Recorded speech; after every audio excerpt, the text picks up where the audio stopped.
Bo día a todas e todos, moitas gracias por vir. Eu chamo Tino e vou a presentar a Luís Gonzalo Segura, que nos vai falar do seu último libro que se chama La trampa ucraniana, non, Luís? Confeso que é un libro que aínda non leín, confeso que é un libro que non teño nin idea de que vai, supoño que será da Ucrania, supoño que será da Ucrania, pero xa nos explicará aquí o autor de que vai o libro, pero eu creo que teño capacidade para presentar a Luís por dous motivos, porque conozo a Luís como escritor e porque conozo a Luís como ser humano. Conozo a Luís como escritor porque me lín con gran placer os seus 3 libros anteriores, En la orilla de la bestia, El libro negro del ejército español e El ejército de Vox, e da lectura dos 3 libros, que pronto leeré o cuarto, bueno, é fácil deducir que Luís é un tipo formalmente moi sólido e conceptualmente moi riguroso, e, sin embargo, o seu estilo de escritura é áxil, dinámico, flexible, é moi facilito de ler, non ten ningún tipo de dificultade para a comprensión lectora, pero posúe a vez a profundidade suficiente como para estimular o pensamento crítico, non? Eu mismo, despois de ler así os 3 libros iniciais de Luís, e seguro que me pasará cando leo o cuarto, cheguei a cuestionar algún dos cimientos, algún dos alicerces básicos do meu pensamento, porque, xa vos digo, a escritura de Luís ten a capacidade para estimular o pensamento crítico. Como escritor, Luís é un tipo sobresaínte e paga a pena lelo.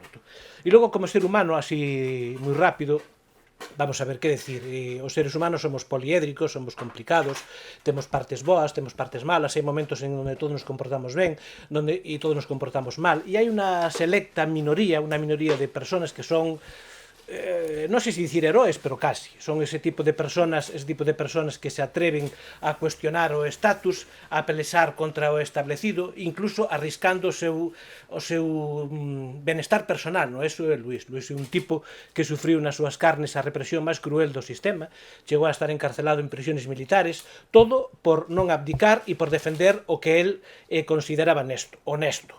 Luís é un tipo como aquel que cantaba Miguel Hernández en o seu precioso poema Vientos del Pueblo: si me muero, que me muera con la cabeza moi alta. Luís é un tipo que me enorgullece en chamalo amigo, compañeiro e camarada. E agora nos va a falar do libro do que non teño ni idea. Muchas gracias. Muchas gracias, Tino. Muchas gracias a todos por venir un sábado por la mañana a 12:30. Pues bueno, hay planazos mejores que este, ¿eh? Esto es cierto, así que os lo agradezco mucho. Muchas gracias, Tino. Muchas gracias a la librería Cartabón, de verdad. Un privilegio poder presentar aquí. Me escucháis, ¿verdad? Porque tengo un tono de voz. Siempre digo que estuve 13 años en el ejército, pero me faltó mili para hacerme un hombre del todo. Entonces me he quedado en medio hombre. Vamos tirando con lo que se puede. A ver, es complicado. Las últimas 2 charlas que he dado al respecto de Ucrania, me he dado cuenta de que tengo que reformular la charla, porque básicamente empiezo intentando hablar 15 minutos y puedo estar tranquilamente 1 hora y media. ¿Por qué? Porque es un tema muy complejo, que tiene de verdad muchos puntos de vista, muchas aristas, a pesar de que los medios de comunicación lo simplifican de una forma absolutamente radical. Bien, os voy a hacer entonces, he pensado que me parece que es más interesante hacer una breve presentación del libro y después directamente que me preguntéis vosotros, porque si no, de verdad, aquí hay personas que estuvieron presentes en la charla de ayer y puede ser absolutamente soporífero para vosotros y bastante que habéis venido aquí a las 12:30 un sábado como para que encima os haga sufrir, ¿no? Fijaros, el libro tiene 2 partes que me parecen que de por sí son un poco kamikazes, pero me parecen absolutamente esenciales, ¿no? Quizá lo que más define el trabajo que yo he realizado hasta ahora es que soy un auténtico kamikaze. Entonces, la primera parte es una crítica brutal a los medios de comunicación occidentales. Creo que... Non a todos, non. Todos. Supoño que a noso non. A vosotros de momento no. De momento. No, porque... Fijaros, sobre todo, además, las referencias que tomo para criticar son el diario El País y el diario.es. Hay muchas más críticas, por supuesto. Pero son el eje porque se supone que el diario El País es la cabecera española, es el diario más prestigioso que hay en España y, desde luego, es la base desde la que, de forma piramidal, el resto de medios de comunicación informan. Es decir, lo que cuenta El País está de alguna forma legitimado para que sea objeto de tertulias. Si El País no lo cuenta, no existe. Es decir, esto es algo que que se puede observar y que cualquiera que conozca los medios de comunicación lo podrá comprobar. Y después el diario.es, porque el diario.es aspira de alguna forma a ser la versión alternativa del país, ¿no? Ese medio, de alguna forma, del que ese ciudadano progresista se puede sentir orgulloso. Antes uno llevaba el diario El País bajo el brazo y pensaba que por eso ya de alguna forma era algo distintivo de los demás. Uno se mete en el diario.es y piensa que ese es un medio distintivo de los demás. Además tiene una peculiaridad, y es que el diario.es afirma que es un diario de sus socios, y esto es una auténtica falsedad. Es decir, cuando uno analiza las propias cuentas que Ignacio Escolar publica, que no es que publique yo, podrá darse cuenta de que las aportaciones de los socios no llegan ni al 50%. Entonces, ¿se puede decir que el diario.es es un diario de sus socios? Sí, pero también se puede decir que el diario.es es exactamente como El País, un diario cuyos ingresos principales son la publicidad y que lo complementa con suscripciones. ¿Qué es lo que pasa? Que llamar a tus suscriptores, llamarles socios, mola más, y decirles que el diario está a su servicio, pues mola más. Pero la realidad que hemos visto, empezando por la relación Ferreras-Escolar, siguiendo por muchísimos otros temas, pues nos podemos dar cuenta de que efectivamente el diario.es es muchas cosas, pero no es un diario de sus socios, es un diario de sus fundadores, y está muy bien. ¿Son unos fundadores diferentes a los del País? Sí. El País lo fundaron franquistas, y aquí lo sabéis mejor que nadie, porque uno de los principales fundadores creo que fue un personaje más o menos importante aquí en Galicia, y ahora está controlado por fondos de inversión norteamericanos. El diario.es vive sobre todo de la publicidad y, sobre todo, mucho más importante de eso, de la exposición mediática que el sistema le permite. Es decir, el día que el diario.es desaparezca de La Sexta, desaparezca de diferentes tertulias, eso va a suponer una merma económica tan enorme que seguramente va a tener que reducirse. Entonces, al final, casi todo es un engaño, empezando por los medios de comunicación. Esa es la primera parte que analizo. En los medios de comunicación, nos están engañando constantemente, que os voy a contar de Israel-Palestina. Es algo que lo vivimos en el día a día, ¿no? Pero el engaño que se ha producido al respecto de la invasión de Ucrania ha sido absolutamente salvaje. Absolutamente salvaje. ¿Por qué? Porque Occidente, Europa, no tenga que ayudar a Ucrania en la invasión de Rusia. No. Porque Occidente, Europa, no tengan que confrontar contra Rusia. No. Sino porque las razones que nos han dicho, o por las que nos han dicho que estamos confrontando con Rusia, no son ciertas. El escenario, la contextualización que nos han hecho de ese episodio no es cierto, es absolutamente falso. Y a partir de ahí es imposible que el ciudadano pueda realizar un juicio justo medianamente crítico. ¿Por qué? Porque evidentemente cuando se realiza un juicio en un juzgado, no es lo mismo decir que una persona ha cogido una pistola y ha bajado al bar de la esquina y ha matado a otra persona, lo cual es un hecho en sí mismo, que es un crimen. Y si tú lo cuentas tal cual, dices, joder, es un crimen, qué malo el tipo que ha bajado a matar a esa persona que estaba en el bar tomándose tranquilamente un café. Sí, pero si no le explicamos que esa persona es el que ha violado a su hija, a lo mejor perdemos un poco de contexto. ¿Justifica esto el crimen? No, pero lo contextualiza y permite realizar un juicio y además imponer una pena u otra al respecto, ¿no? Y esto me parece esencial. Entonces los diarios europeos lo que nos hacen es contarnos una visión. Ahora, por ejemplo, en el caso de Israel-Palestina, pocos nos cuentan que Israel financia a Hamás, y ha estado financiando a Hamás y ha estado promocionando a Hamás, lo cual no lo digo yo, lo dice el New York Times, lo dicen diarios israelíes, allí se sabe, es conocido, pero aquí no se sabe. Entonces, esa falta de contexto es la que después impide que podamos juzgar los episodios que nos cuentan. La segunda cuestión, antes de terminar, hablando del contexto del engaño mediático, en el diario El País, y lo relaciono en el libro, se ha comparado a Vladimir Putin, que no es un tipo que salga bien parado en el libro, ni mucho menos, porque este no es un libro pro nada, y mucho menos pro ruso. No sale nada bien parado. Se le comparó en al menos 5 ocasiones con Adolf Hitler, de forma absolutamente abierta. Fue completamente masivo lo de Adolf Putin. Bien, Netanyahu, que es un tipo que ha llegado a negar la responsabilidad de Hitler en el propio holocausto judío, con afirmaciones en las que dijo que realmente Hitler no quería exterminar a los judíos, sino que fueron los líderes palestinos de la época los que convencieron a Hitler de exterminar a los judíos. Esta es una corriente que existe en Israel de pensamiento. Bien, este tipo no ha sido comparado con Hitler. Entonces, claro, la pregunta es, ¿por qué el diario.es compara de forma masiva a Putin con Hitler y no compara a Netanyahu con Hitler? Cuando Netanyahu está objetivamente hablando mucho más cerca de Hitler que Putin, lo cual no quiere decir que Putin sea bueno, porque esa es el segundo elemento fundamental de este libro, el análisis geopolítico. Lo siento y me encantaría decir que en el mundo hay buenos y hay malos, pero en el mundo no hay ni buenos ni malos, sencillamente porque la geopolítica no lo permite. En la naturaleza no hay buenos y malos, hay cazadores y presas. Y el cazador se come a la presa, y esto es una ley que tenemos que entender, básicamente porque al cazador no le podemos decir, oye, mira, que está muy mal que te comas a la presa, lo que tienes que empezar a ser herbívoro. Pues no, es que eso no es posible, no funciona así. A Estados Unidos no le podemos decir que deje de colonizar el planeta, expandirse y perpetrar todas las atrocidades que comete. No es así.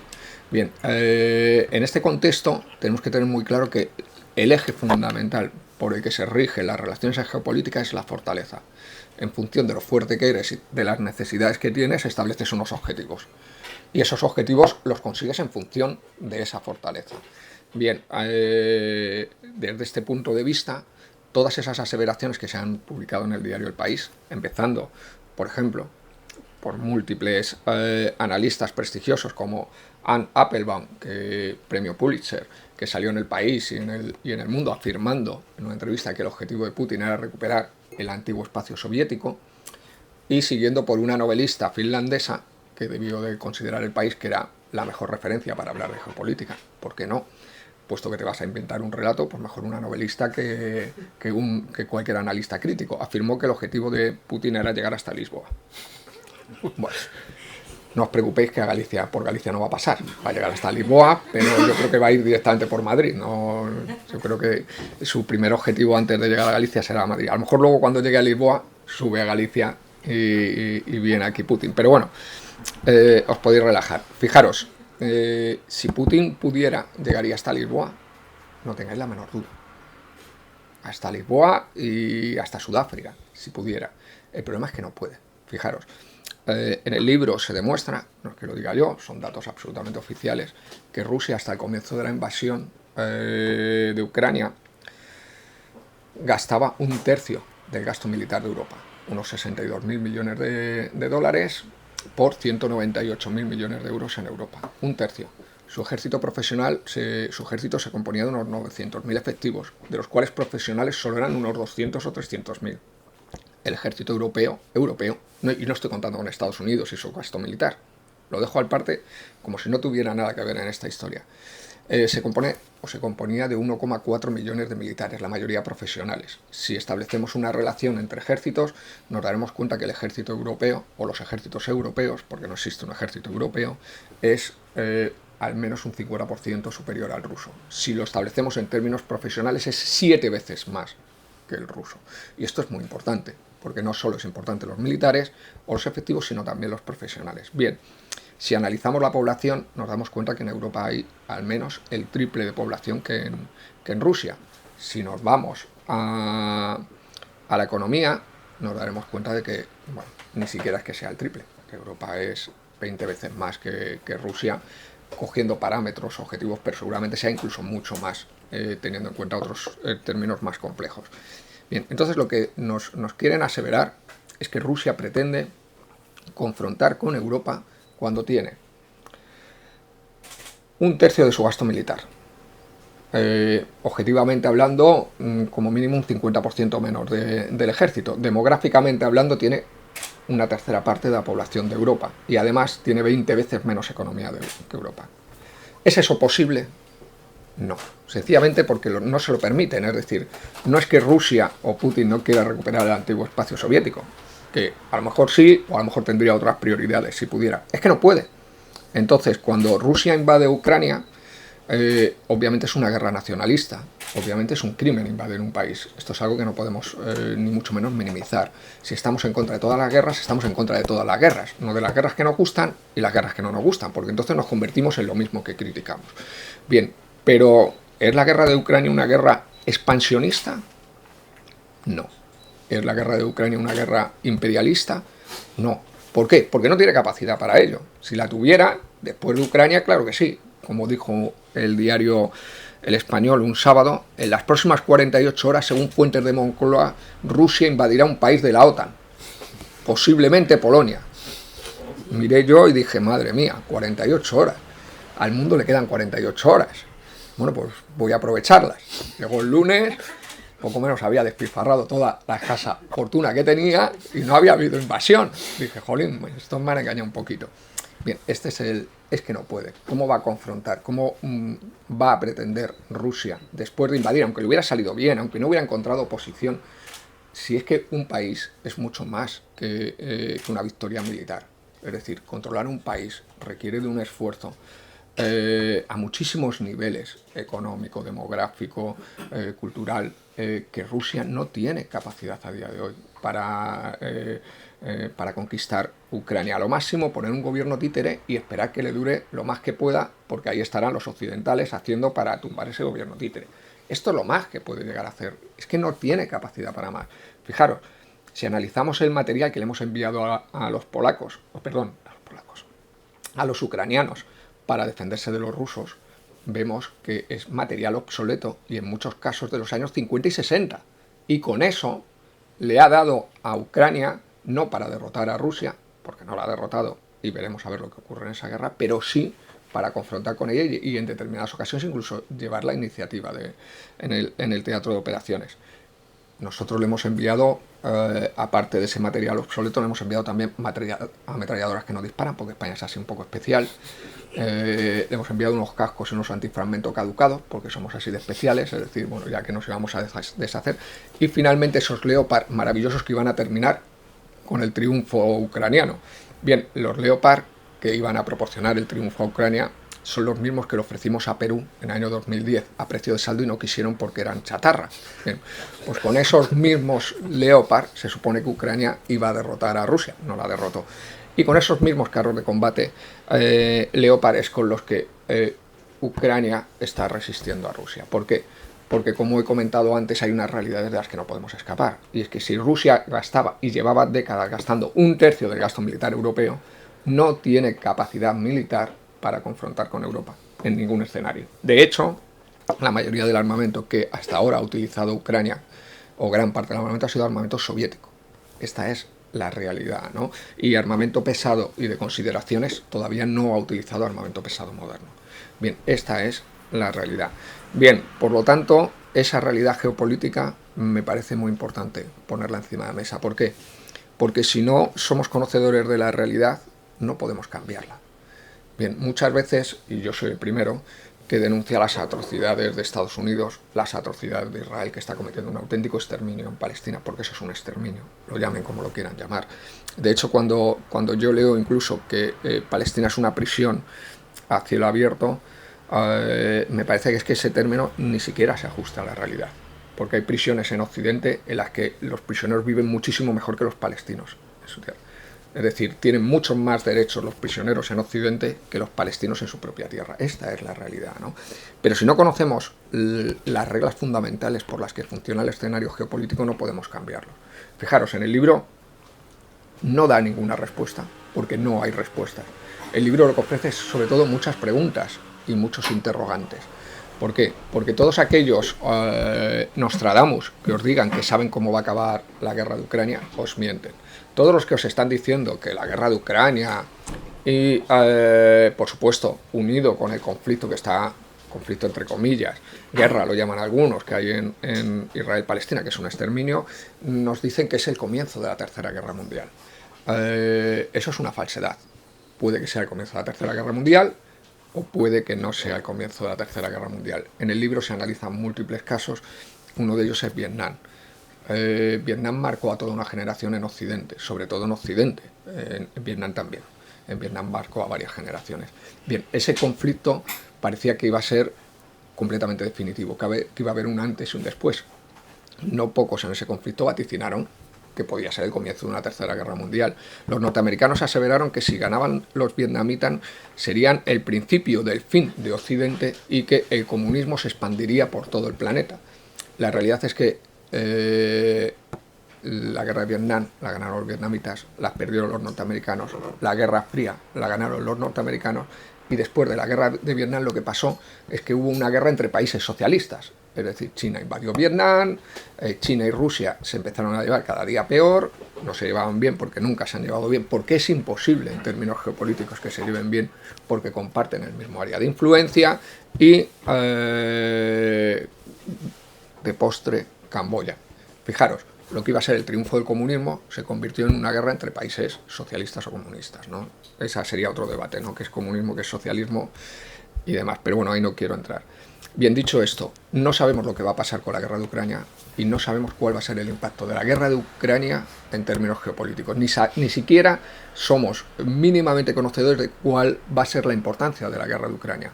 Ahora, la guerra de Vietnam, de la que estaba hablando, en el mejor de los casos es un capítulo en un ensayo, y de los sesudos además, de la Guerra Fría. Un capítulo. Y aquello, para aquellos que lo vivieron, no era un capítulo, era algo absolutamente relevante. Dicho esto, vivimos en un sistema imperial, vivimos en un sistema en el que hay un imperio que es Estados Unidos y hay una potencia que desafía a este imperio que es China, con otro escenario que es el sur global y Rusia de fondo. Bien, ¿cuál es el problema? Que si no tenemos claras las coordenadas, si no tenemos claro lo que está pasando, no vamos a poder construir un futuro mejor, porque desde luego el gran causante de todos nuestros problemas es Estados Unidos, eso que nadie lo tenga la menor duda. Pero claro, si nosotros derrocamos a Estados Unidos, o cae Estados Unidos, pero no hemos implementado un sistema más justo, el siguiente que venga, que ya pueden ser los chinos o los rusos o quien sea, van a implementar exactamente lo mismo. Es decir, esto no va a tener fin, porque volvemos a las reglas de la geopolítica. No se trata tanto de quién caza a quién y de quién es el malo y quién es el bueno, que ya digo, no hay malos ni buenos, sino que depende de la fortaleza. Estados Unidos es más malo que todos los demás porque es más fuerte que todos los demás. No porque sea más malo que todos los demás y porque en su naturaleza sea ser malo malísimo. Igual que los musulmanes no son más malos que todos los demás. Sencillamente es que Estados Unidos ha tenido la gracia de financiar el radicalismo islámico y a los grupos terroristas porque le ha interesado en Oriente Próximo y le ha interesado para otros fines. Es decir, no es que los musulmanes lleven el gen de la maldad en su ADN, es que han financiado a los más malos de los más malos. Un ejemplo, cuando en España no quería entrar en la OTAN, que es un ejemplo, además, entre España y Ucrania hay muchos paralelismos, no quería entrar en la OTAN, un ministro de Adolfo Suárez, en tiempos recientes, hace escasamente unos meses, un año quizá, el tiempo pasa volando, afirmó que el primer mensaje que le mandó a Estados Unidos fue independizar las Canarias mediante el terrorismo canario. Es decir, ¿qué hizo Estados Unidos? No te unes a la OTAN, empieza a financiar grupos terroristas en Canarias. Fijaros en Canarias, los movimientos terroristas que puede haber a día de hoy y el ánimo independentista que puede tener Canarias, si es completamente deficitaria del Estado. Pero bueno, esto fue lo que organizó y fue una primera señal. Si España no entra en la OTAN, después del terrorismo canario hubieran venido muchísimos otros terroristas. Aquí habrían acabado siendo independentistas y terroristas hasta los madrileños. O sea, eso habría sido el escándalo. ¿Por qué? Básicamente porque Estados Unidos funciona así. O estás conmigo o estás contra mí. Si estás contra mí, tumbo tu gobierno hasta que consiga básicamente que estés en mi esfera o que seas aliado mío. Esto es lo que se ha hecho en Ucrania durante las últimas 2 décadas. Bien, pero explicado esto y explicado que Estados Unidos es el más malo de todos los malos, porque es el más fuerte de todos los fuertes, tenemos que tener muy claro que el problema no es Estados Unidos. Es decir, el problema es el sistema geopolítico que hay construido. Y ese es el que tenemos que cambiar, porque si no, después de los norteamericanos, seguirán los norteamericanos, porque esto puede seguir durante varios siglos. Si alguien piensa que hay una decadencia de Estados Unidos, tengo que decirle que sí, hay una decadencia de Estados Unidos, pero es que las decadencias en los imperios ocurren en muchas circunstancias, en muchas ocasiones. Las crisis en los imperios ocurren en muchas circunstancias y muchas ocasiones y no siempre provocan su colapso, sino que muchas veces estos imperios son capaces de rearmarse y conseguir mantener su hegemonía. Bien, tanto si siguen los norteamericanos como si después vienen los chinos, los rusos o cualesquiera, si no hemos cambiado las reglas del juego, no vamos a cambiar en esencia nada. Vamos a cambiar a unos malos por otros malos. Y esto es lo que me parece importante y lo que tenemos que analizar. Ayer lo comentaba y es un ejercicio que recomiendo.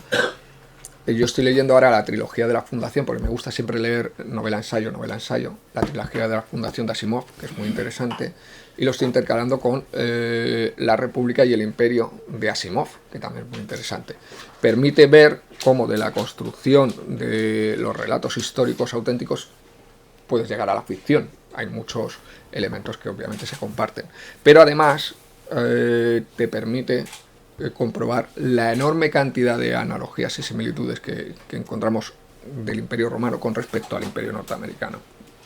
Es decir, entre 2000 y 2500 años después, según tomemos un punto u otro de partida, nos encontramos que el Imperio Norteamericano funciona exactamente bajo las mismas reglas o las mismas, incluso las mismas estrategias y tácticas que el Imperio Romano, exactamente las mismas, ¿no? Y esto me parece importante. De hecho, bueno, en Estados Unidos podremos encontrar muchas raíces romanas y grecorromanas. Bien, y aquí acabo, porque ayer empecé así y dije que iba a estar 10 minutos y estuve 1 hora y media y todavía podría haber estado más, porque soy absolutamente inagotable, por desgracia. Con lo cual, sí os pido que si el libro lo leéis y os gusta, pues que lo difundáis. Ferrera no lo va a difundir, el diario.es creo que tampoco, pues no salen muy bien parados. Tiene una crítica que yo tengo que reconocer que fue una crítica muy gustosa, que es Elisa Beni, porque, claro, escribió un artículo tan absolutamente penoso y patético, que era tan fácil de desmontar, que era casi reproducirlo y ya se había desmontado ella misma, es decir, no tenía mucho problema. Y eso fue algo más que, reconocer que fue algo más por gusto que por otra cosa. Pero hay un artículo de María Ramírez, que entonces era la directora de Internacional del diario.es. ¿Sabéis quién es María Ramírez? No. Es la hija de Pedro J. Ramírez, que es subdirectora del diario.es y trabaja, entonces cuando estalló la guerra de Ucrania, era la directora de Internacional del diario.es, el diario.es. ¿Era más periodismo o periodismo a pesar de todo? Es que los confundo. Bien, pues el periodismo a pesar de todo, bien, tiene una opinión que es absolutamente deleznable por lo falsa que es decir, por las argumentaciones absolutamente falsas de las que parte para analizar el conflicto. Viene a decir básicamente, además es que los propios hechos, ha envejecido muy mal ese artículo, los propios hechos la desautorizan. Viene a decir básicamente que la OTAN es una organización defensiva irrelevante, que Biden es un presidente completamente atemorizado, que tiene mucho miedo. Ya ves, los generales de la OTAN y Biden son tipos muy temerosos, que el pueblo norteamericano no quiere guerras en el exterior, pero es curioso, no quiere guerras, pero tiene como mínimo más de 250 bases repartidas por todo el planeta, pero oye, no quiere guerras, ¿no? Bueno, y concluye además que Biden es un tipo muy temeroso porque tiene tanto miedo a una tercera guerra mundial que no se atreve a enviar aviones polacos a Ucrania. Bien, enviamos aviones polacos a Ucrania hace 6 meses. Y Biden ha autorizado que se envíen F-16 a Ucrania recientemente, hace escasamente un mes, con lo cual ese es el presidente atemorizado. Bien, dicho esto, que lo difundáis si os interesa, si os parece interesante, que lo compréis muchas veces, que lo regaléis. No hace falta que lo compréis para leerlo, no seáis dogmáticos ahí, no, ser un poco más pragmáticos. Podéis comprar varios para decorar, para una vitrina, no tengáis ningún problema. Y lo digo en broma, pero lo digo en serio. Fijaros, la derecha tiene una enorme capacidad para no solo comprar, sino promocionar su relato. Basta que alguien llegue y escriba sobre su relato, aunque sea una estupidez, y oye, ahí va toda la ultraderecha a comprarlo. Os aseguro que la mayoría no leen. Eso, si leyeran, no tendrían las ideas que tienen. Pero la derecha y la ultraderecha tienen esa facilidad, ¿no? De hecho, ahora mismo han publicado un libro, que lo tengo que leer, lo voy a pedir, porque yo sí les leo a ellos, me gusta leerles. Sobre el submarino S-80.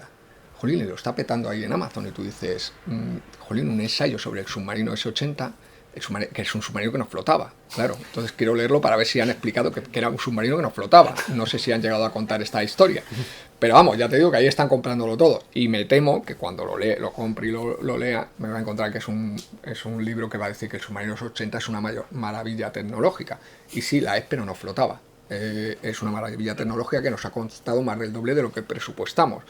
Y es una maravilla tecnológica que se supone que se tenía que propulsar de una forma y resulta que ha salido sin propulsarse de esa manera porque no hemos conseguido acabar la propulsión. Entonces, cuando el submarino entre en reparación, que se hacen unas reparaciones que se llaman carenas y grandes carenas, dentro de 10 o 15 años le pondrá la propulsión que no le hemos puesto, si es que la hemos acabado entonces. Es decir, un submarino que no se propulsaba y que no flotaba.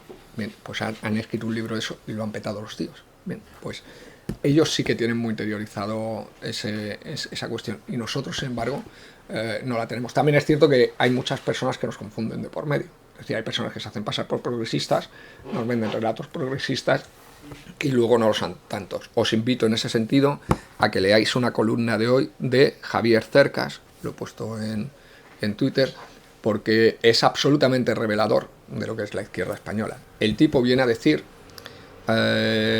y sí, de verdad ya termino con esto, pero es que, claro, el tipo viene a decir que hay que dejar que Israel y Palestina resuelvan su problema ellos solos. Y la primera pregunta que yo me hago es, bueno, ¿y por qué no dejamos que los ucranianos y los rusos resuelvan su problema ellos solos? ¿No? Bien, esa es la primera. La segunda, dedica más esfuerzo en todo el artículo a criticar a la izquierda española. Bien, ya veréis cuando leáis este libro que Javier Cercas dedicó un artículo a la guerra de Ucrania atacando al independentismo catalán. Tú dices, ¿cómo se puede atacar al independentismo catalán en la guerra de Rusia-Ucrania? Es decir, los catalanes, los independentistas catalanes, ¿tienen también la culpa de la guerra de Ucrania? Pues se ve que sí.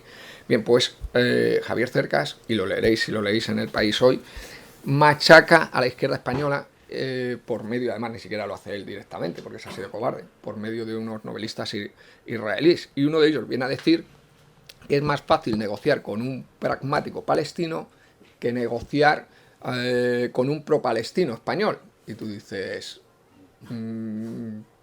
vale, de acuerdo, Javier, eres maravilloso.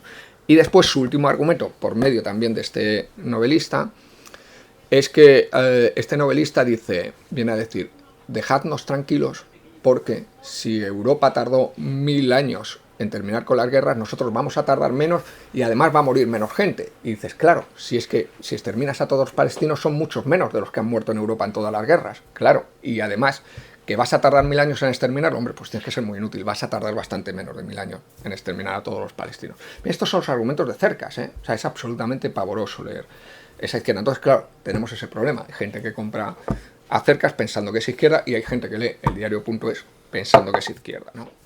Desgraciadamente no lo es. Bien, ahora ya sí, me callo. Bueno, comprar, difundir, porque es mi libro, no por otra cosa. Y sobre todo, es un libro, si os digo, y esto lo digo con pesar, que es un libro honesto, en el sentido de que, por ejemplo, es un libro muy crítico con la posición rusa y con Vladimir Putin. Yo colaboraba con Russia Today hasta antes de escribir el libro. Cuando escribí el libro sabía que eso tenía un riesgo. Después de mejor dicho, esa primera pregunta. Iba a hacer ella preguntas. Después de escribir el libro, he dejado de colaborar con ellos. Es decir, reiteradamente soy muy kamikaze. Cada vez que escribo un libro, pierdo amigos. Pero no puedo ser deshonesto. Este mismo libro yo lo podía haber escrito sin nombrar a Rusia y sin nombrar a Putin. Lo mismo. Y hubiese sido cierto todo lo que hubiera escrito, exactamente igual de cierto o exactamente igual de falso.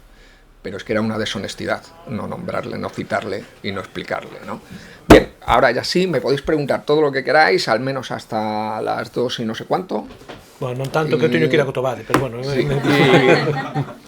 y me quedaría todo lo que quisierais. Bueno, muchas gracias, de verdad. Esta muller primero, a rapaza esta de segunda e eu de terceiro.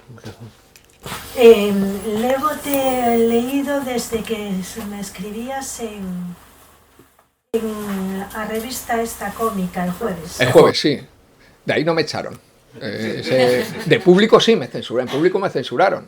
La directora de Público ahora, Virginia, por si lo sabéis, Virginia Alonso, que es la que dirige Público, comenzó dando sus pasos en El Mundo, en el diario El Mundo, para que nos vayamos situando. La gran pregunta es si a Virginia Alonso le hubieran ofrecido dirigir El Mundo, ¿lo habría dirigido o no? No habría dicho, no, es que soy muy de izquierda, yo no puedo dirigir esto. Bien, por contextualizar, del jueves no me echaron. Vale, pois eu leía as túas páxinas, que eran moi boas. Muchas gracias. Vamos a ver, si ya estamos mandando todo material de guerra bello a Ucrania, se supone entón que vamos a comprar material novo. Claro. O sea que aquí os que fan negocios son os vendedores de armas, porque os españoles entón vamos a estar co bolsillo máis vacío con as armas moi modernas. Sí, eso sí, eso sí. Vamos Pero, a mejorar mucho el armamento para defendernos de nadie, pero oye, vamos a tener unas armas chulísimas y modernísimas. Bueno, pero se defenden os ucranianos. Entón digo eu, vale, mandamos armas alá. Vien unha noticia que salía no periódico que España se había quedado sin balas porque ya habíamos mandado todas a Ucrania. Eso, hay algunas veces que son un poco mentiras, ¿eh? A ver, eso salía Nos no hemos quedado periódico. sin balas. No pasa nada, siempre está Gila. Sí, parece. Bueno, entón, vamos a ver, con que nos paga Ucrania? Porque digo eu que nos pagará algo, non? Totalmente, totalmente. Fijaros, una de las cuestiones más importantes de Ucrania es que me parece esencial y es lo que nos están contando. Si estás destripando o libro, entón cambioche de pregunta porque teño máis, Ah, no. Pero es que yo soy un bocazas, o sea que no valgo ni para vender mis libros, o sea, tú fíjate. No, pero lo puedes leer. Bueno, no hace falta, lo puedes comprar. Luego, si no quieres leer, ya por lo menos, si yo te estoy anticipando el libro, me lo tendrás que comprar. Luego ya, haz lo que quieras. No, mira. No, pero si sale en el libro, no me contestes. Bueno, pues no te contesto, no te voy a hacer un spoiler. Pero, entonces, ¿qué te contesto? No, Ya me has dejado completamente destrozado. No teño máis preguntas. O sea, me haces una pregunta para que no te responda. Pues me rompes la vida. Sí, no, te lo digo en broma. Teño máis, non te preocupes. Sí. Vamos a ver. Hipotéticamente, poñamos que o ano que ven Rusia gana a guerra. Sí. Hipotéticamente. Iso lle veiría ben o millor a China, poñamos que lle ven ben, que se empezan a levar ben, aí se podría entón acabar con Estados Unidos ou seguiría aí flotando? Es imposible de saber. Fijaros, en el libro la primera crítica que hago es a los Nostradamus de bar, que hay un montón, o sea, no os imagináis. O sea, hay tipos como Nostradamus que hablan además no solo como Nostradamus, sino con 2 copas de más, es decir, Nostradamus más 2 copas, imaginad lo que sale de ahí. En el libro lo cuento. La guerra de Ucrania ya la ha ganado Rusia. Eso hubo un montón de gente que lo afirmó. La guerra de Ucrania ya la ha perdido Rusia, claro. La guerra de Ucrania va a acabar, Rusia va a colapsar económicamente, vamos a apretar un botón nuclear bancario y Rusia va a ser destruida a nivel económico. Fukuyama, que ese es un crack, ese es el Nostradamus, no con 2 copas, el Nostradamus con 4 copas y a las 6 de la mañana, o sea, ese es el crack absoluto, ¿no? Ese tipo es el que pronosticó el fin de la historia y se quedó tan ancho. Años 90, el fin de la historia, pues ya sí, hemos llegado al fin de la historia. Bien, ese tipo dice en octubre del año pasado, Fukuyama explica en octubre del año pasado y publica un tuit. En los próximos días el ejército ruso va a colapsar. No escribe los próximos días. El ejército ruso puede colapsar, no, va a colapsar. Porque sí, porque lo digo yo, porque diciendo estupideces me he ganado la vida y además tengo muchísimo prestigio a nivel mundial. Yo no voy a caer, no puedo caer en ese error. Precisamente lo que os vengo a decir es que no sabemos cuáles son las consecuencias de Ucrania. No sabemos quién va a ganar la guerra de Ucrania. Sencillamente hay tal cantidad de variables que están relacionadas y que funcionan en la guerra de Ucrania, incluso ahora en el conflicto en Palestina, que no se sabe lo que va a poder pasar ni cuáles van a ser las consecuencias. Es un poco lo que explicaba antes de Vietnam. Fijaros, en el libro una analogía que se hace es, de ahí la trampa ucraniana, la trampa afgana. Brzezinski en el año 79 era el asesor de Jimmy Carter, que era el presidente de Estados Unidos. Entonces tuvo la ocurrencia de ponerle una trampa a los soviéticos. ¿Cuál fue la trampa? Inicialmente los soviéticos no pretendían invadir militarmente Afganistán, pero comenzó a financiar a los radicales islámicos, los que luego después fueron malísimos, pero entonces luchaban por la libertad. Bien, a estos radicales islámicos les empezó a financiar. 6 meses después 8 meses después, 6, 8, 12 meses después, perdón, 9 meses después, la Unión Soviética invadió Afganistán. Entonces él se vanagloria en los años 90, cuando el fin de la historia de Fukuyama, se vanagloria de qué guay, le puse una trampa a los soviéticos, le puse la trampa afgana. ¿Por qué? Porque financié a los afganos, los soviéticos invadieron Afganistán y debido a ello colapsó la Unión Soviética. Ojo, cuando los soviéticos invaden Afganistán no nos dicen, esta película de la trampa no la cuenta en los años 90. Lo que nos dicen entonces es cuidado, que es que la intención de la Unión Soviética es invadir Afganistán, el país que no quería invadir, que inicialmente no quería invadir, y empezar a invadir países en Oriente Próximo hasta llegar a África y crear prácticamente un cinturón asiático-africano.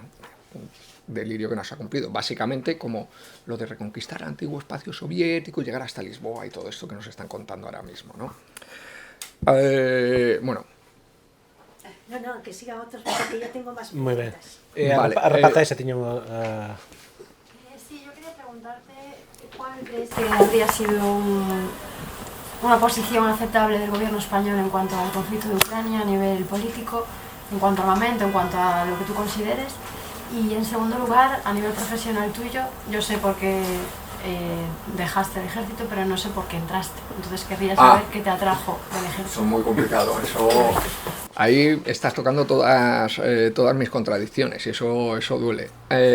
Vale, mira, en cuanto a primero, posición en Ucrania, la posición del gobierno español y de cualquier persona decente en Ucrania, para mí, debe ser el apoyo humanitario. Es decir, en Ucrania están muriendo muchas personas, muchas víctimas, no tantas como nos están contando. Es decir, estamos viendo que en 3 semanas de ataque israelí han asesinado a Israel ya casi a tantas víctimas civiles como las que han muerto en Ucrania. Quiere decir esto, básicamente, que para Rusia las víctimas civiles en Ucrania no son su objetivo. No quiere decir que no las mate, o que no las utilice, o que no esté cometiendo crímenes de guerra, que los está cometiendo, ¿vale? Pero no es el objetivo fundamental de los rusos acabar con los ucranianos. El objetivo fundamental de los israelíes sí es acabar con los palestinos. Esto es algo que tenemos que tener muy claro. Entonces es posicionarse siempre con las víctimas ucranianas y también con las víctimas rusas, que a verlas ahí si no nos lo cuentan, ¿no? Ese habría sido para mí la posición, enviar ayuda humanitaria. Enviar ayuda militar a uno de los dos contendientes, para empezar, eso viola toda la legislación internacional que nosotros mismos hemos firmado y que nos saltamos a la torera cuando creemos.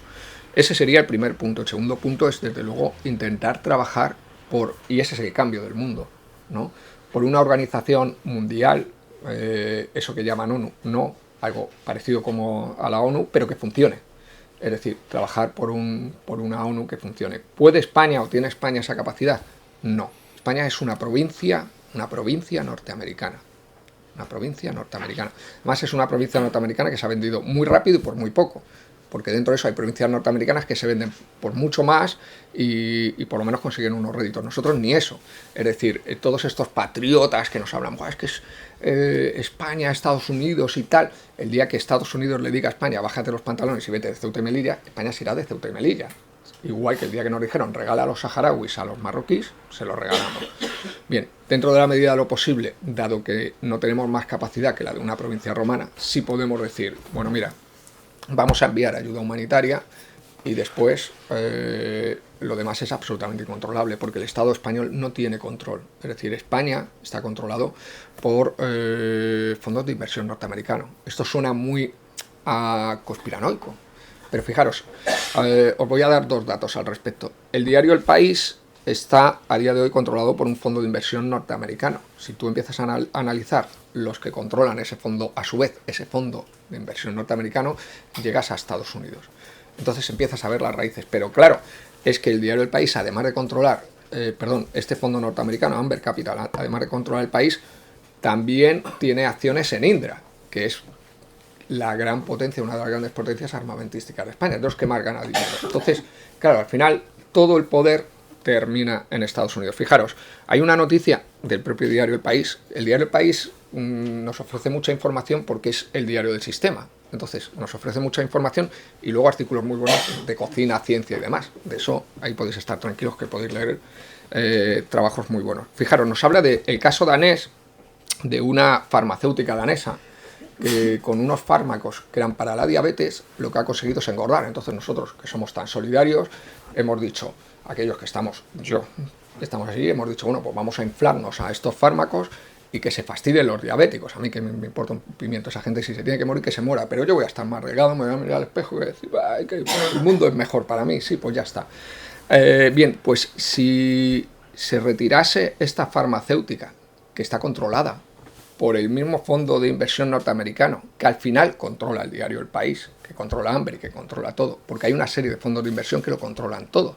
Vas a comerte una hamburguesa y les pagas a ellos, te vas de viaje y les pagas a ellos. Hagas lo que hagas, les estás dando dinero a ellos. Bien, si Estados Unidos retirase a esa farmacéutica de Dinamarca, el Producto Interior Bruto del país este año habría caído y estaría en recesión. Ese es el poder que ellos tienen. Es que yo te quito 3 empresas y te hundo. Ya no solo que te meto, por supuesto, organizaciones terroristas o te desestabilizo. Entonces, claro, os he dicho que en Europa van a entregar F-16 a Ucrania. Los 2 países que lo van a entregar van a ser Países Bálticos, no. Los Países Bajos y Dinamarca. En total 62 unidades. Lo hacen primero porque le van a comprar F-35 a Estados Unidos, es decir, doy mis viejos aviones para comprar aviones nuevos a Estados Unidos, y en segundo lugar porque efectivamente es que Estados Unidos te tumba económicamente. Es que si tú te opones al sistema, el sistema te tumba económicamente. Entonces, al final, la posición de España es muy débil, tiene muy poco margen de maniobra, y de hecho a España le obligan a enviar armas a Ucrania, no las envía porque quiera. Pero aún así yo creo que se podía haber resistido, ese envite se podía haber resistido. Otros no, pero ese por lo menos sí. Bien, ¿qué es lo que nos dice además Brzezinski de Ucrania y la gran importancia de Ucrania en términos geopolíticos? El amigo Brzezinski. Brzezinski nos dice, en su teoría, que en Europa hay un corazón, de tal manera que si tú controlas el corazón de Europa, controlas toda Europa. Bien, ¿cuál es el corazón de Europa? Según él, el arco que forman Francia, Alemania, Polonia y Ucrania. Y tatachán, Ucrania es la última pieza que le faltaba para controlar toda Europa y que Europa sea la cabeza de puente de Estados Unidos. ¿Por qué? Porque si Estados Unidos pierde Europa, deja de ser una potencia hegemónica y se convierte en una potencia regional. Si Rusia pierde Ucrania, que es por lo que está luchando, deja de ser una potencia hegemónica y se convierte en una potencia regional, a la que además has expulsado hacia Asia Central, que es el mismo área de influencia que comparte con China, es decir, la estás enfrentando a China. Ese es el movimiento final. ¿Y por qué entré yo en el ejército? Jolín, es una gran pregunta. Porque fijaros, yo fui objetor de conciencia antes de entrar en el ejército. Por eso decía que vas a mis grandes contradicciones. No es que de repente yo llegara en el ejército y alguien se portara mal conmigo y me hiciera rojo. No, es que yo era ya muy rojo antes de entrar en el ejército. Pero bueno, yo en aquel momento estudiaba geografía y entré al Centro Geográfico del Ejército. Centro Geográfico del Ejército, para el que no lo conozca, que aquí hay alguno que sí lo conoce, tiene muy poquito que ver con el ejército, es decir, ahí hay más civiles que militares, hay muy poca disciplina, el ejército de Franco por ahí ni está ni se le espera, y además cuando aparece se lo quitan de en medio. Eso, entonces cuando yo entré allí dije, joder, pues sí que he sido un tipo muy prejuicioso, ¿no? Porque esto no es el ejército de Franco ni de broma. Digo, si esto es el ejército de Franco, que venga alguien y me lo cuente. Entonces dije, bueno, pues ya que estoy aquí me voy a hacer oficial. Aprobé unas oposiciones, me fui a Zaragoza y dije, anda, el ejército de Franco, este sí que es el ejército, porque en aquel momento querían quitar la estatua ecuestre de Franco, aquello fue la gente lloraba por allí y tal, pues que, bueno, algo absolutamente bestial, pero de verdad, o sea, había cadetes que lloraban y yo decía, perdona, que me he perdido, pero bueno, en aquel momento yo ya empecé a chocar con el sistema. Y a partir de ahí, pues claro, ya fueron choques, hasta que dije, hasta que hemos llegado. También es cierto que en esto tiene mucho que ver que yo tengo una familia muy facha. Y es verdad que cuando me convertí en oficial, cuando entré en el ejército, se sintieron muy orgullosos de mí, aunque yo entré por hacer currículum, Centro Geográfico de Ejército, geografía, ya está. Y luego cuando ascendí a oficial, pues la verdad se sintieron muy orgullosos. De hecho, yo no creo que mi madre se sintiera nunca más orgullosa de mí que cuando me convertí en oficial del ejército. Y eso, pues tira, que lo que pasa es que mi naturaleza es la que es y no doy más de sí. Entonces al final tenía que pasar lo que pasó, ¿no? Vamos a seguir, se non te importa, porque non fixen ninguna pregunta al Xavi. Non son medios de comunicación, pero que opinas deste grupo de analistas que se agrupan alrededor da revista Ejércitos. ¡Wow! Yo los intento leer, porque creo que hay que leer todo. Además muchas veces te ofrecen mucha información.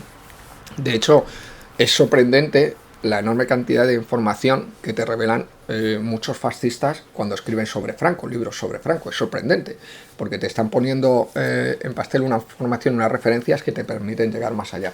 Me parece que son análisis, igual que hay, bueno, pues el Real Instituto Elcano, hay otra serie de organismos, prefiero no utilizar el término anglosajón, hay otra serie de organismos que se dedican a analizar de forma independiente, financiados por diferentes estados, organizaciones, etcétera, a financiar de forma más o menos, o analizar de forma objetiva lo que pasa en el mundo.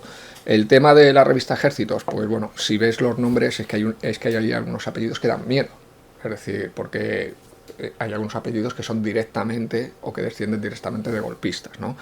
Pero eso no quiere decir para que no haya información muy valiosa. En muchos de estas publicaciones con las que tienes que leer o tienes que leer desde una distancia, te ofrecen referencias muy buenas a la hora de la investigación y te ofrecen sobre todo datos muy importantes, ¿no? Que yo creo que tienen que ser tenidos en cuenta. Después hay que marcar mucho las distancias. Fijaros, con el tema de la guerra de Ucrania ha habido una enorme cantidad, una explosión de generales en medios de comunicación.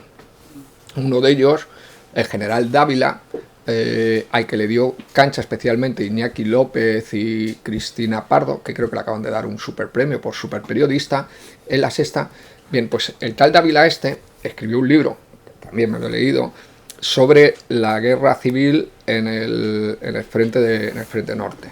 Bien, y el tipo lo que asevera en este libro, pero tan tranquilo, gracias a su enorme documentación, es que los nazis no destruyeron Guernica, sino que fueron los rojos, una teoría que en su momento salió, es decir, bombardearon Guernica, además sin pedir permiso a los españoles, sin que ellos se enteraran. Fue como, oh, Dios mío, los nazis han bombardeado Guernica, ¿cómo han podido hacer eso? ¡Qué horror! Nosotros acabamos de masacrar ahí a 4.000 personas en Badajoz, hemos asesinado bebés, violado mujeres, hemos encharcado toda la ciudad, pero, oh Dios, nazis, ¿cómo han bombardeado Guernica? Y tú dices, ¿de verdad? Bien, pues el tipo sostiene esto.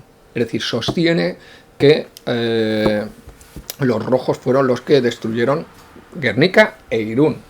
¿Por qué no va a tirar? Entonces, este tipo de analistas, que eso lo denuncié, y ya tras mucho denuncia conseguí que dejara de ir a la televisión el personaje pero luego hay otros, por ejemplo hay un general que también sale últimamente, que sostiene todo este tipo de teorías, ¿no? De no, es que si a Rusia le hubiéramos dejado en Ucrania, después de Ucrania hubiera venido Polonia y después en fin, hubiera llegado hasta Lisboa, ¿no? Bien, este tipo de... están normalmente al servicio. Javier Cercas está al servicio. Fijaros, Vargas Llosa escribió sobre Ucrania, que es como, perdona, ¿has escrito sobre Yemen alguna vez? A ver cuánto escribe sobre Palestina, que debe estar a punto de escribir algo sobre Palestina. No, pero sobre Ucrania sí que escribió. O sea, al final ellos ponen en marcha toda la maquinaria que tienen para darte o construir un relato absolutamente ficticio, porque es un relato ficticio el de Ucrania, ¿no? Entonces, ¿qué opino de Ejércitos? Pues te puedes imaginar que el relato es ficticio, pero aún así hay que leerlo porque hay información válida. Sí. Bueno, dos cosillas, dos cosas pequeñas así que siempre tuve un poco la curiosidad porque me quedo ahí, a ver si me puedes dar unas pinceladas solo. ¿Quién era Vítor Yanukovych? Porque yo creo que eso, claro, tuvo bastante que ver con toda esta historia y no nos dio tiempo a conocerlo realmente, ¿no? De alguna manera, después de aquella de los trencitas, ¿cómo se llamaba?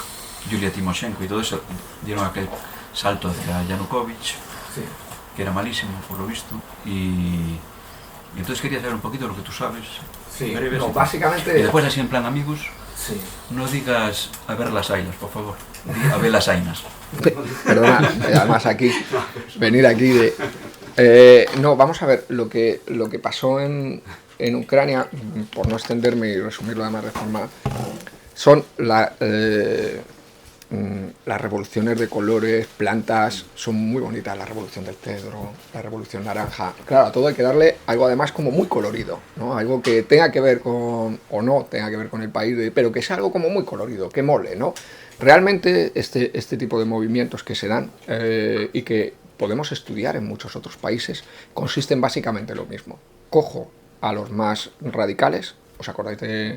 Se ha hablado del independentismo canario y tal. Cojo a los más radicales y les empiezo a dar pasta. Claro, si yo doy mucha pasta, pues empiezan a tener muchos medios y empiezan a tener mucha difusión y se empiezan a manifestar en las calles los tipos, empiezan a ir.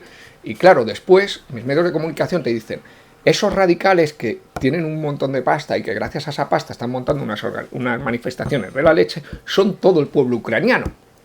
Pero tú dices, jolín, si unos meses antes o unos años antes, da lo mismo en cualquier parte que lo miremos, ha habido unas elecciones y no han ganado estos, porque el pueblo ucraniano no se manifestó en esas elecciones. Es curioso, no se manifiesta nunca en las elecciones, pero sí por medio de estos grupos que siempre son demócratas, es decir, llevan esvásticas por todos los sitios, pero los tipos son unos demócratas del copón. Entonces tú los financias, generas inestabilidad y consigues derrocar el país. Entonces, claro, cuando derrocas el país, dices, eso ha sido una expresión de la soberanía popular, es el pueblo ucraniano, el pueblo que sea el que ha querido derrocar a este gobernante porque es malísimo. Ha querido derrocar al mismo gobernante que votó hace poco porque es malísimo. Esto es básicamente lo que ha pasado en Ucrania. En Ucrania lo que ha pasado es lo mismo que hubiera pasado en España si no hubiera entrado en la OTAN. Que se empieza a generar, que empiezas a promocionar a los grupos más ultras, empiezas a darles dinero, empiezas a darles poder, les compras periódicos, les compras diarios, les compras televisiones, les compras lo que haga falta. Y al final, evidentemente, tumbas el gobierno, el que sea, ¿no? Y en este sentido es algo que tenemos que tenerlo muy claro. Fijaros, por eso hablo siempre de las reglas de la geopolítica y no confundir y denominar aquello que queremos en función de lo que nos parece a nosotros. La revolución de los claveles, que aquí la tenemos muy presente, eso no fue una revolución, eso fue un golpe de Estado, militar, es decir, unos militares derrocaron al Estado que estaba vigente. Era una dictadura, sí, pero era un golpe de Estado. Sí, un golpe de Estado que permitió implementar una democracia, por supuesto, pero un golpe de Estado. Vamos a tener cuidado muchas veces con lo que nombramos y cómo lo nombramos. ¿Una revolución? No. Una revolución es que el pueblo se hubiera levantado en armas. Eso habría sido una revolución. Que los militares salgan con sus carros de combate a pasear no es una revolución. Es un golpe de Estado. ¿Por qué? Porque luego esas revoluciones, sale aquí Milán del Bosch con los carros de combate, ganan y entonces eso también es una revolución, porque ha salido el pueblo también. No, vamos a tener mucho cuidado, ¿no? con este tipo de manifestaciones. Entonces, al final lo que sucede es que cuando hay un golpe de Estado en un país que es opositor al régimen, es una revolución. Y siempre se está financiando permanentemente a todos los personajes. Entonces, cuando leamos cualquier información acerca de los personajes políticos de Ucrania, vamos a ver que los malos malísimos son los prorrusos siempre, indefectiblemente, aunque les vote el pueblo, y además son unos dictadores y unos tipos que tienen unas tendencias malísimas, y los que son prooccidentales son todos buenos, buenísimos, aunque sean supernazis, ¿no? Y esto es, en resumen, lo que pasa en Ucrania y lo que pasa en prácticamente cualquier otro país. Lo que ha pasado en las revoluciones árabes, o la primavera árabe, la podemos llamar siempre muy bonito, todas estas denominaciones, pero al final, en la mayoría de los casos, vienen a ser lo mismo.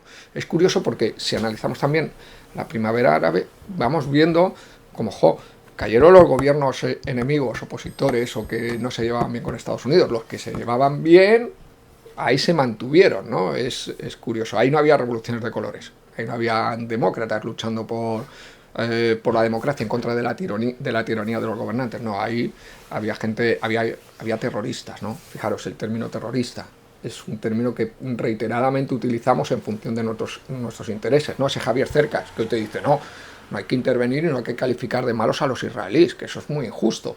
Pero oye, en Ucrania y en Rusia, ahí sí que intervengo y digo quiénes son los buenos y los malos, ¿no? Entonces, en general, todo lo que viene de Ucrania, y es muy interesante además, como interesante y perverso, como en los últimos 20 años el nivel de desestabilización al que se ha sometido a Ucrania ha sido absolutamente salvaje, porque evidentemente yo condeno la invasión de Putin, pero Ucrania desde hace 20 años más, pero sobre todo 20 años, lleva sufriendo un acoso occidental de múltiples formas para conseguir que ese gobierno sea suyo, para conseguir anexionarse Ucrania, en términos no militares sí, pero anexionarse Ucrania, ¿no? Porque al final que Ucrania entre en la Unión Europea y que Ucrania entre en la OTAN es una anexión. De hecho, en términos oficiales, Estados Unidos y la Unión Europea están defendiendo a un país de la agresión de un tercero que no está ni en la OTAN ni en la Unión Europea. Y la pregunta es ¿por qué? ¿Por qué a este país sí? ¿Por qué no defendemos a los yemeníes? Que sería tan sencillo como no vender armas a Arabia Saudí para que no sigan masacrando a Yemen. Bien, esto es algo que son las grandes preguntas que los grandes estadistas europeos como Josep Borrell seguro que os pueden responder mejor que yo. Tienes otra pregunta, ¿no? Sí. Vas a escribir máis libros desgranando todas estas guerras das que falas, o sea, a Primavera Árabe e todo o demais? Bueno, me gustaría seguir escribiendo, ¿no? Vamos a ver, pero el papel está cada día más caro, editoriales progresistas cada día hay menos, hay más centros de manicura que librerías. Dentro de nada me voy a plantear ir a los centros de manicura a dar mis charlas, mientras la gente se hace allí las uñas, porque esto es absolutamente terrible, ¿no? El nivel de decadencia, de verdad, el nivel de individualismo al que hemos llegado, el nivel de falta de empatía, es absolutamente salvaje. Yo voy a seguir escribiendo sobre esto y voy a seguir haciendo amigos, que es lo que más me gusta en la vida, pero cada día es más complicado, ¿no? Fijaros, de verdad, estamos viviendo en Gaza, en Palestina, un episodio absolutamente histórico.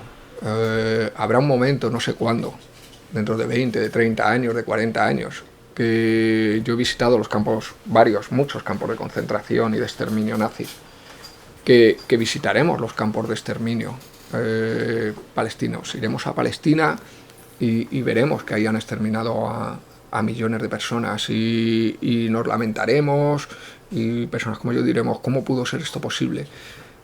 Pensemos en cómo está siendo posible el exterminio de los palestinos y comprobaremos cómo fue posible el exterminio de los judíos, porque en sí funcionan las mismas fuerzas.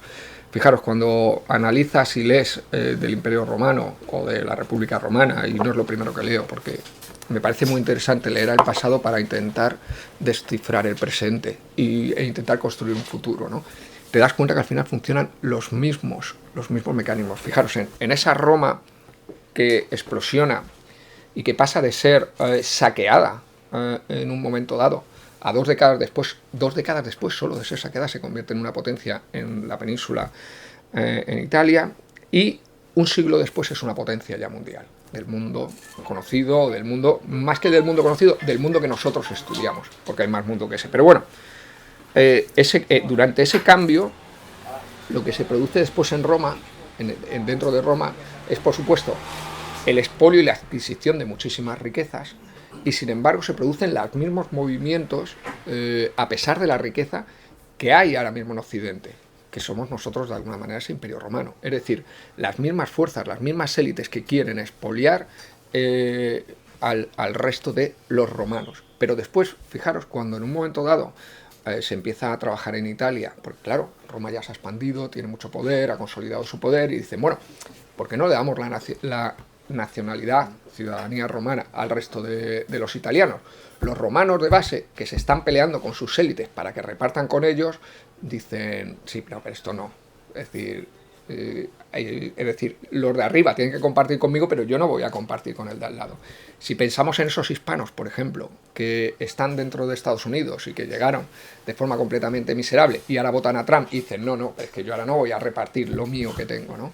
Claro, esto te lleva al final a considerar la naturaleza humana, ¿no? De ahí que fuera a decir, por supuesto, lo peor que hay en este planeta es el imperio norteamericano, porque es lo más fuerte. Pero creo que el problema no es el imperio norteamericano en sí mismo. El problema es el sistema que hemos construido.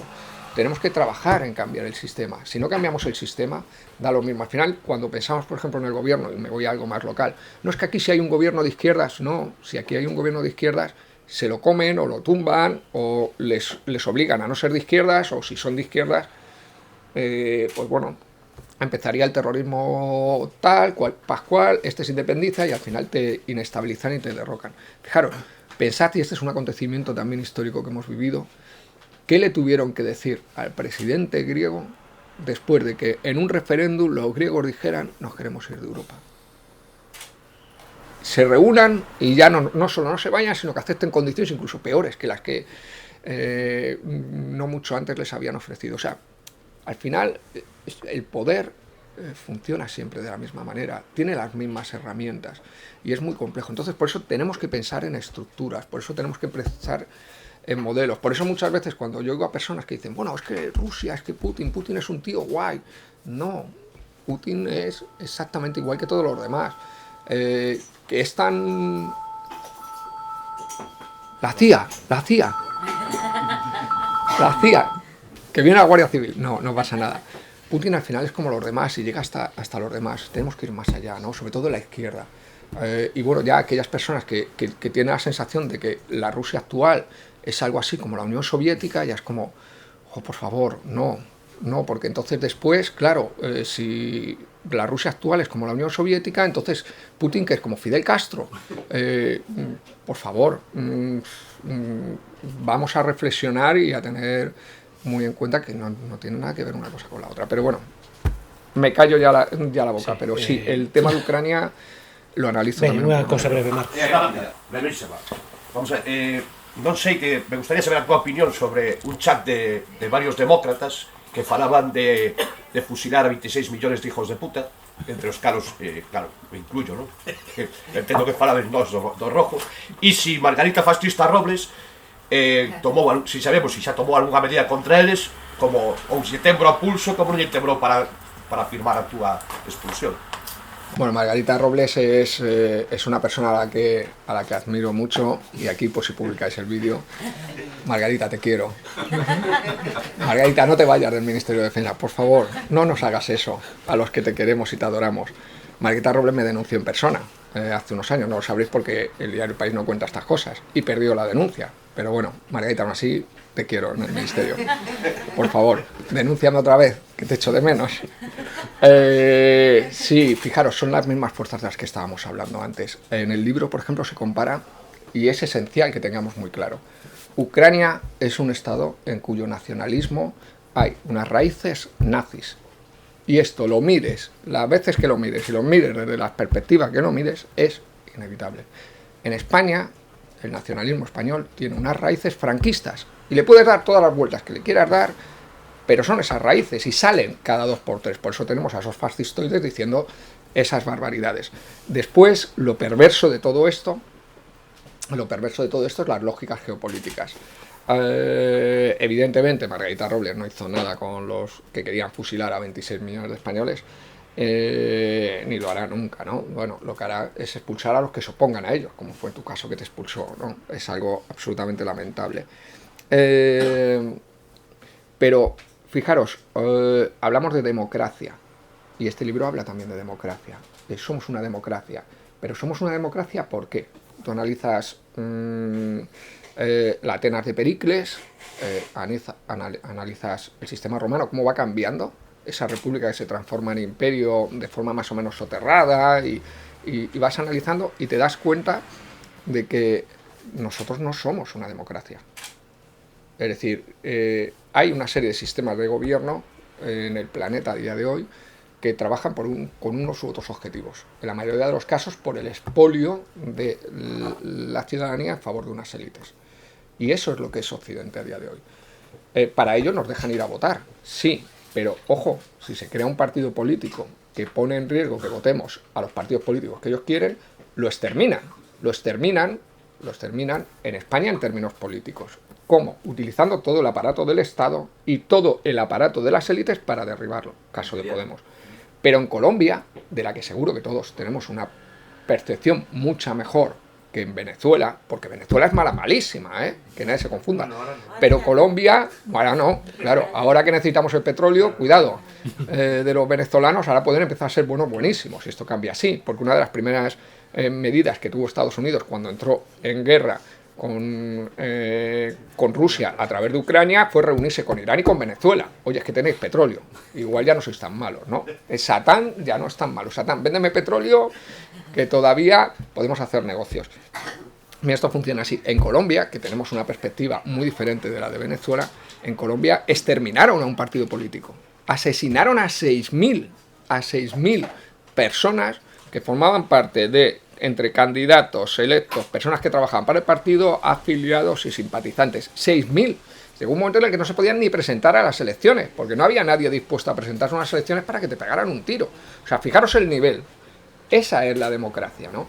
Al final, no tengáis pero la más mínima duda de que lo que nosotros llamamos democracia occidental, cuando sienta que está en peligro sus privilegios, va a actuar con toda la fuerza que tenga, incumpliendo cualquier tipo de derechos humanos, fusilando a quien tenga que fusilar y haciendo lo que tenga que hacer con tal de mantener sus privilegios. Si alguien tiene la menor duda de esto, no se imagina lo equivocado que está. Y esto lo hemos ido viendo en diferentes etapas. Fijaros, el milagro chileno, nos vamos a los Chicago Boys y Jorge Weiss y el milagro chileno.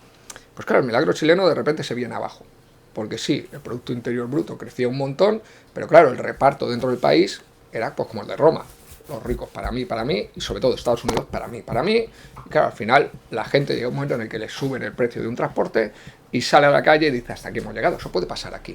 Bien, pues de repente el mundo descubre que en Chile el ejército es el de Pinochet, pero es que hasta la Constitución es la de Pinochet. O sea, fijaros hasta qué punto se instauró una democracia en Chile que no cambiaron ni la Constitución de Pinochet. O sea, cuando descubren a ese ejército, que es muy parecido al ejército español, lo que se encuentran es un ejército que asesina a ciudadanos chilenos, que viola y agrede sexualmente a mujeres chilenas. Claro, ya llegan tarde para desmontar el chiringuito. Es muy complicado. Entonces, ¿qué opina Margarita Robles? Pues Margarita Robles es uno de esos personajes absolutamente ambiciosos, como Javier Cercas. Javier Cercas no lo hace todo esto por dinero, estoy seguro. Es decir, lo hace más por reconocimiento, porque le den el príncipe de Asturias o la princesa de Asturias y le digan que es guay y que es un grandísimo escritor. Más por eso que por otra cosa, ¿no? Pero Margarita Robles también tiene evidentemente tiene su pago, ¿no? ¿Y por qué lo hace Margarita Robles? Seguramente por la ambición, por el poder. Soy ministra de Defensa, ¿no? Y quiero seguir siendo ministra de Defensa, o si no soy ministra de Defensa, quiero que me recoloquen en otro cargo también muy bueno, ¿no? Al final son personas que están regidas, Margarita Robles, desde hace mucho tiempo por la ambición.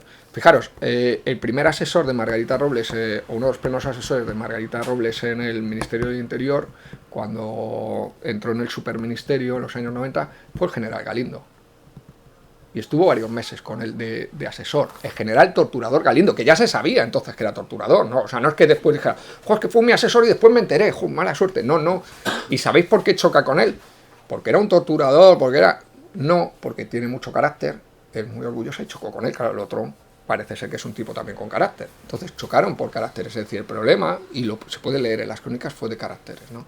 Ese tipo de personajes, Cercas, Vargas Llosa, Margarita Robles, son los que te construyen y te permiten los holocaustos. Fijaros, hemos vendido en los últimos años, después de la foto de Aylán, que todos la recordamos, vendimos sin ningún pudor a varios millones de refugiados a Turquía. Les vendimos a cambio de 6.000 millones de euros. 6.000 millones de euros. Los turcos, esa democracia también muy demócrata, imaginad cómo trataron a esos refugiados. Nos ha importado un pimiento. Nuestro presidente, Pedro Sánchez, el presidente del gobierno más progresista de toda la historia, salió un día diciendo que las fuerzas y cuerpos de seguridad policiales marroquíes pues actuaron muy bien después de masacrar a 80 inmigrantes. Ningún problema. Nuestras autoridades judiciales, militares y no militares, exoneraron a los guardias civiles de la masacre del Tarjal. Esto es lo que funciona, ¿no? Al final, por desgracia, esta es la élite. Si yo escribiese un libro en cómo matar palestinos, me estaría forrando ahora mismo. Incluso me lo leerían en las manicuras. Y podría ir allí a presentarlo, que es mi sueño al final, presentar un libro en una tienda de manicura. Bueno, penso que acabou. Sí. Nada máis? Pois gracias a todos e a todas. Vender libros. Muchísimas gracias.